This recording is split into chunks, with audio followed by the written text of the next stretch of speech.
On the broadcast tonight, Japan's cabinet approves a landmark change in security policy, paving the way for its military to fight overseas. South Korea rejects North Korea's proposal yesterday to halt all military hostilities, saying it lacks sincerity. And Korea's exports hit a new high in the first half of this year, reaching nearly $284 billion. Now, this on recovery in advanced economies. World Cup kisses goodbye to Africa as Nigeria and Algeria leave with their heads held high, leaving France and Germany to face off in quarterfinals. Early edition begins now. I see trees of green. 늘 남편 먼저, 늘 자식 먼저. 레이디 퍼스트라는 말을 믿고 살아온 당신. 오늘만큼은 세상 누구보다 당신이 먼저입니다. 한 분 한 분 특별하게 모시겠습니다. Excellence in Flight, Korean Air.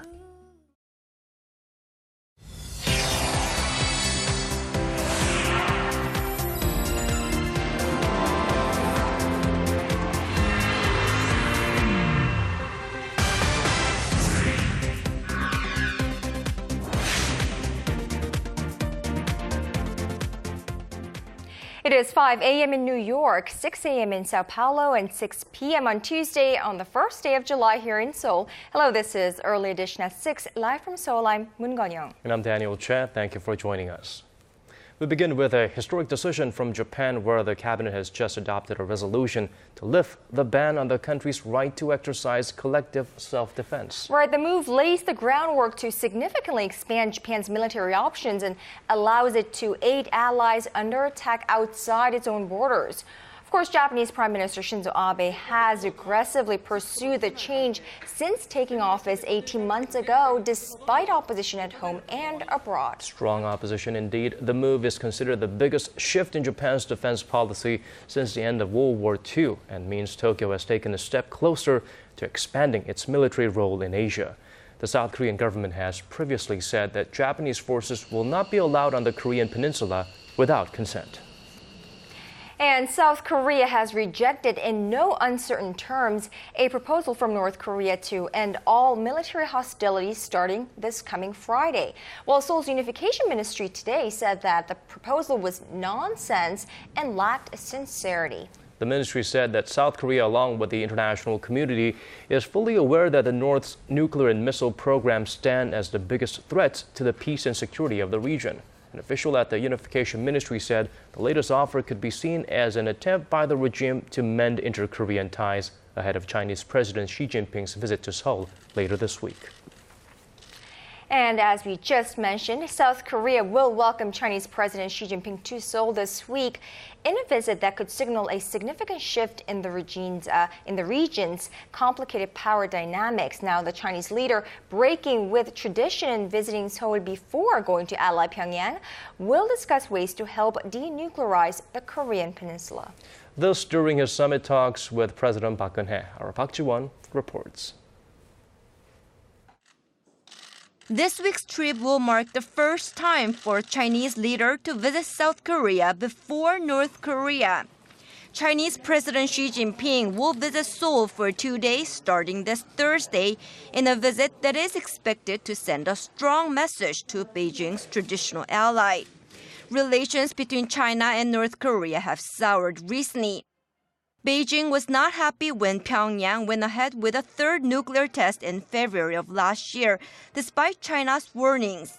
China's leadership was also deeply disappointed by the purge and subsequent execution of North Korean leader Kim Jong-un's uncle Chang Song-taek late last year. Chang, who enjoyed a good relationship with Beijing, have made major contributions to an expansion of commercial ties with China, while measures to end Pyongyang's nuclear program are expected to top the agenda during their bilateral summit talks.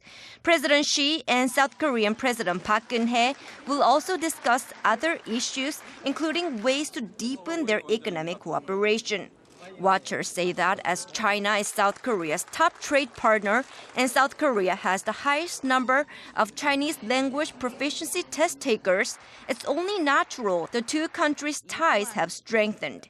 The summit meeting also signifies a shift in multilateral relations in Northeast Asia, where the traditional Cold War front of South Korea, the US and Japan versus North Korea, China and Russia is looking increasingly more complex. While South Korea and China continue to butt heads with Japan over various historical and territorial disputes, Japan and North Korea are taking strides to normalize their once frosty bilateral relations.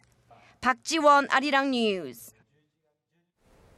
High-level officials from North Korea and Japan sat down for talks in Beijing on Tuesday to hammer out the details of a previous deal that promises to reopen an investigation into the abductions of Japanese nationals some decades ago. Right, and the meeting went ahead despite speculation that Japan might pull out in protest of North Korea's launch of 2 short-range missiles over the weekend, although we are hearing words that they did strongly protest. Our UDN reports. Tuesday's high-level meeting between Japan and North Korea began with an exchange of strong words over Pyongyang's firing of 2 short-range missiles into the East Sea between the two nations over the weekend. In his opening remarks, Japan's chief delegate to the talks, Junichi Ihara, launched a strong protest against the launch, calling it a violation of UN Security Council resolutions. His North Korean counterpart Song Il-ho said Pyongyang has made it clear that they do not recognize the resolutions and insisted that the test firings were safe and fully consistent with maintaining peace and stability in the region. Despite the tensions, the two countries did agree to continue constructive talks on reinvestigating the abduction of Japanese nationals by North Korean agents in the 1970s and 80s. In a diplomatic breakthrough, the two countries struck a deal in Stockholm last month on reopening the abduction probe. In return, Japan has promised to lift some sanctions and resume humanitarian aid to North Korea.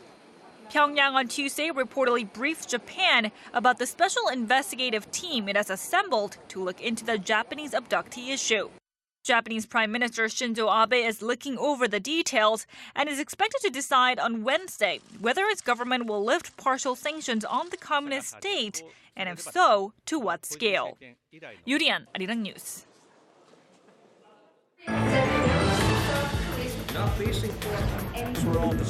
Digging deeper, getting to the bottom of stories that impact your life. Talking with you on air and online. Connecting you with experts on the world's most pressing issues. News and current affairs at its best with Moon Gong-yong and Daniel Che on Early Edition at 6.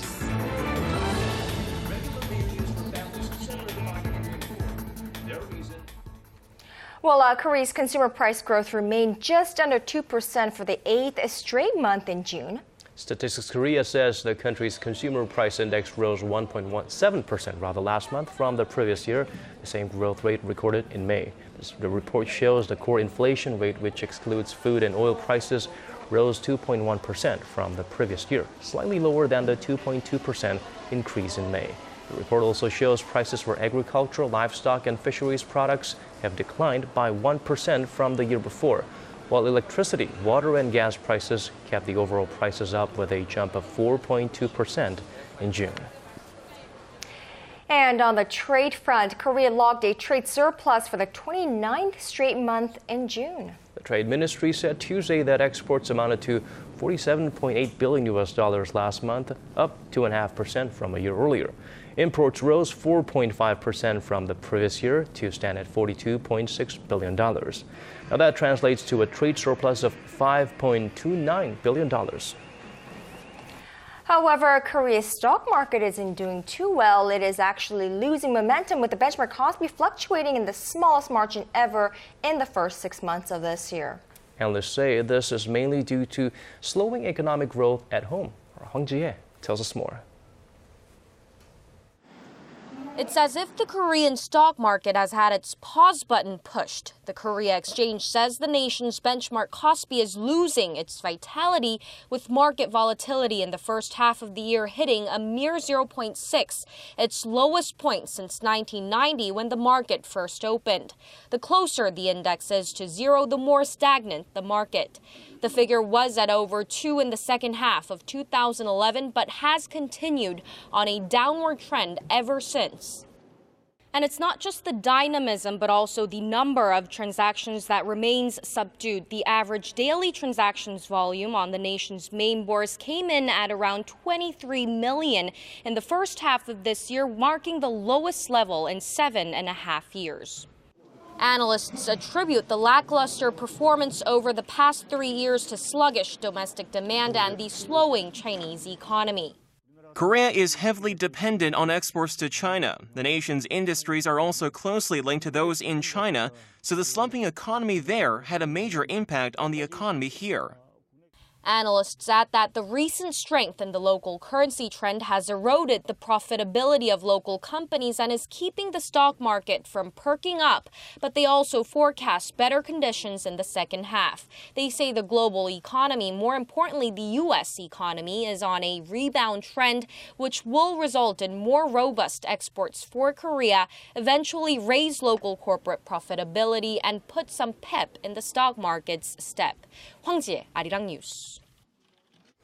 And on to Korea's other trading platform, the third one, in fact, Korea's new exchange, or otherwise known as KONEX. It marks its first anniversary today, and the nation's third stock market platform was actually designed specifically for small companies to raise capital. It was born out of President Park Geun-hye's vision to promote an environment where startup businesses can flourish. But how well is the market doing so far? Our Kim Ji-yeon has some answers. This Tuesday marks the one-year anniversary of the foundation of the Korea New Exchange, or KONEX, a stock market tailor-made for startups. KONEX was set up to make it easier for small companies to raise funds and reduce their reliance on bank loans to start and run businesses. More than 55 companies are listed in the KONEX with a total market value of $1.2 billion. KONEX falls in line with President Park Geun-hye's initiative toward a creative economy, which envisions a convergence of creative ideas and entrepreneurship to create new jobs and markets. Kim Gun-ho, the president of the KONEX Association and FN Guide Incorporated, which is listed on the KONEX, says his company is building experience and taking an important step toward being listed on the tech-heavy Kosdaq. Listed companies think it's a crucial step, a trial and error period to build a relationship with potential investors before listing on the Kosdaq. But most of them have not gained financially from listing on the KONEX, not yet at least. The lack of participation in the KONEX has been pointed out as a deficiency. The amount of transactions in an average day is less than $198,000, with less than 48,000 shares traded daily. So to induce more investors, the government has lowered the standards of qualifications. The Financial Services Commission reduced the required deposit by 1/3 to 100 million Korean won, around $99,000. The commission also slashed the minimum number of trading units from 100 shares to 1 share, the same as the Kosdaq. Kim Ji-yeon, Arirang News.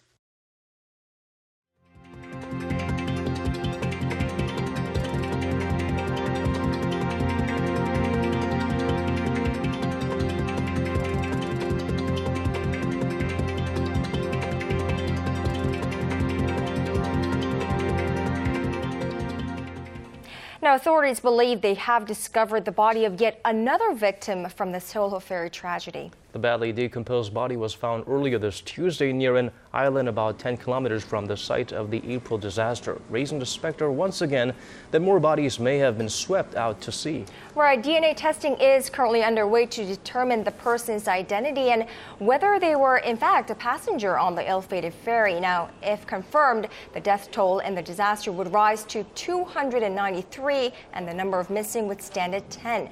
Recovery operations in the sunken vessel continue with a focus on areas where passengers may have been at the time of that accident. And on to this piece of health news that could be a light at the end of the tunnel for those patients and families.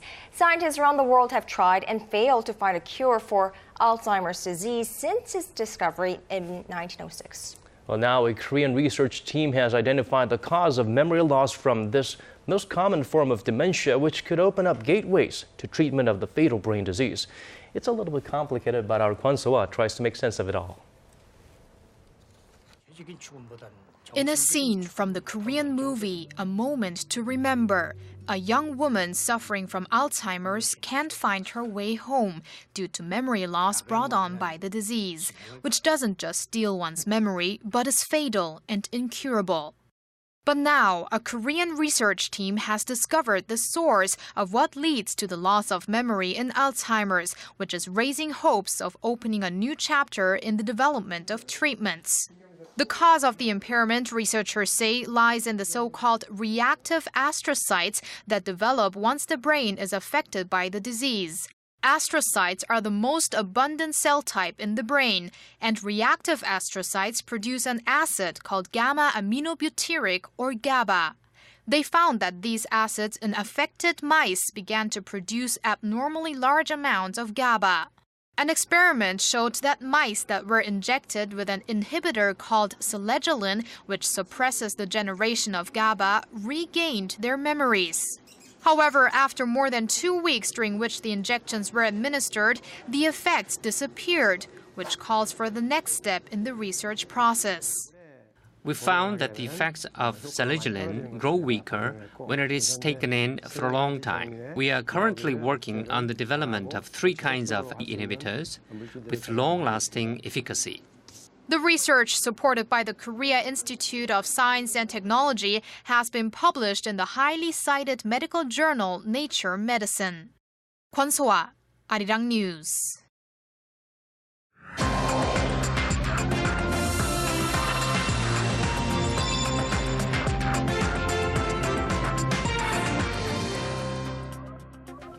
Well, a little over a week ago, Namansansong Provincial Park just southeast of Seoul was added to the list of UNESCO World Heritage Sites, making it Korea's 11th on the list. 14th if you count the ones in North Korea as well. Namansansong is a major park located at an elevation of 480 meters above sea level that houses fortifications that date all the way back to the 17th century. And a number of temples there as well. So what is it about this Chosun Dynasty fortress that makes it eligible for World Heritage status, and what does it mean to earn that designation? Well, joining us live in the studio to give us some perspective is Professor Choi Jae-hun, member of the Executive Committee of the International Council on Monuments and Sites, and he is also a professor of geography at Konkuk University. Professor Choi, thank you so much for joining us. Thanks for inviting me here. Well, Professor Choi, why don't you brief us about what economies is all about and what exactly you do there? As you said, economies is the International Council of Monument and Site, and I'm a member of the Executive Committee of economies Korea. And we have almost 80 experts who is working for the heritage site. And then actually economies is an advisory body for the UNESCO World Heritage. Because UNESCO, the World Heritage Committee is the intra-government, the body. So actually the UNESCO asking to the expert group like the ICOMOS and IUCN as an evaluator for the World Heritage. So we just take in charge of that evaluation process for the World Heritage list. Which is really important. Sure. Well, our understanding is that you just last week returned from the 38th UNESCO World Heritage Committee meeting in Doha, Qatar, and that was where Namansansong was announced to be enlisted in UNESCO's World Heritage List. Now, what was the atmosphere there like? I mean, what about Namansansong actually appealed the most to the juries there? Actually, Doha is really hot. The outside temperature is above 50 degrees centigrade. But the inside is really another sense hot because there is 21 committee state parties in the World Heritage Committee, and they just arguing about which one goes for the inscription and which one goes not. So actually when the Namansansong was inscribed, we have 12 our supporters just to say that Namhansanseong is okay for inscription on the World Heritage List. So that is very good thing, even including the Japan. And then also the sense that the Korea is the starting term as the committee member among the 21 state parties as committee members. So this is very important to the year starting point as a committee member. So, and then the committee state parties is just saying very good word because that the meeting is broadcasted and lively. So that's very important. So the mood is actually very comfortable and very friendly. Although despite it might be quite competitive there, considering the huge criteria we have, considering what you need to pass to become a UNESCO World Heritage status certified, monument or event. Could you perhaps fill us in on what are some of these complex criteria are? Actually, to be a World Cultural Heritage, we applied for criteria 1 to 6. So there are 6 criteria for apply for the World Cultural Heritage. And the rest of the 7 to 10 is just applying for the World Natural Heritage. And the criteria applying for the Namhansanseong are criteria 2 and criteria 4. Criteria 2 is to exhibit a kind of the interchange of human values in the span of time or a span of time in some cultural areas in the world. And the number 4 is a very outstanding example to illustrating the important stage of human history. So Namhansanseong actually fulfill these 2 criteria. And besides these 2 criteria, there is another one like integrity issues and authenticity issues.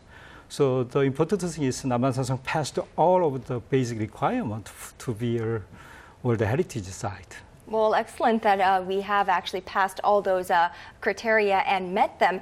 Now, so what does it mean to be designated as a UNESCO World Heritage Site? It has many meanings because this in globalizing world like today, the culture is the power for each countries. And then if some countries has more World Heritage, it means that this country has more powerful in terms of the culture. And then, as you know, that Korean culture is pretty much popular in the world. So there is some kind of tourism industries right now just focusing on the World Heritage itself. So it means that there is many promotions besides the conservation issues. Well, Professor Choi-jeon, we'd love to hold on to you and ask you more questions, but we've run out of time. Thank you so much for being with us. Thank you very much for inviting me. Please do come back. Thank you.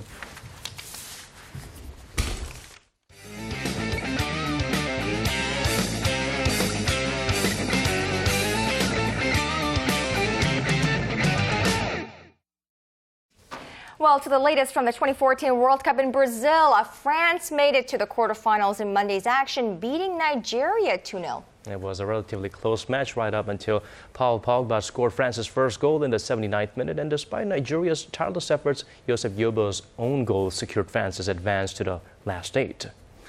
France will meet Germany in the next round after the Germans beat Algeria 2-1 after extra time in a thrilling end-to-end match. Germany's Andre Schüller scored 2 minutes after the start of the extra time, and Mesut Özil netted Germany's second 1 minute before the end. Algeria managed to get a consolation goal in the last minute, but it was too late to make a dramatic comeback. Kickoff time for the France-Germany quarterfinals is Saturday, July 5th at unfortunately 1 a.m. Korea time for us. Right, and now for a short World Cup preview. The Swiss team may need its best efforts when it faces Argentina, which, despite a somewhat weak performance in the tournament so far, boasts one of the best attacks and is still the heavy favorite to win. Now, Belgium will take on the U.S. in the day's other round of 16 match. The European team has not reached the quarterfinals since 1986, while the U.S. wants to ride its wave of momentum after emerging successfully from the so-called group of death.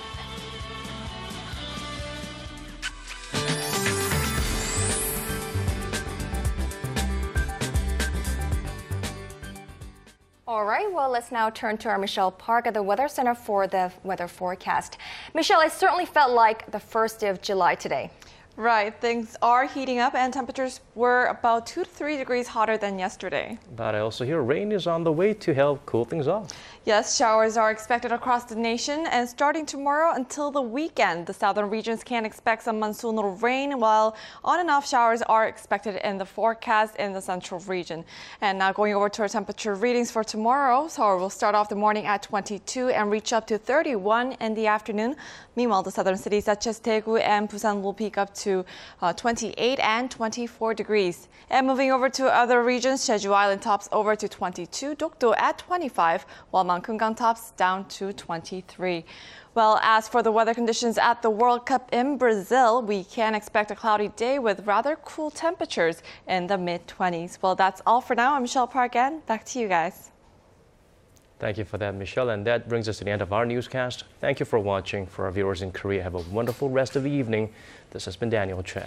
And I'm Moon Gun-young. To those of you in other parts of the world, have a great start to the first day of July. And we hope to see you right back here, same time tomorrow. Bye-bye.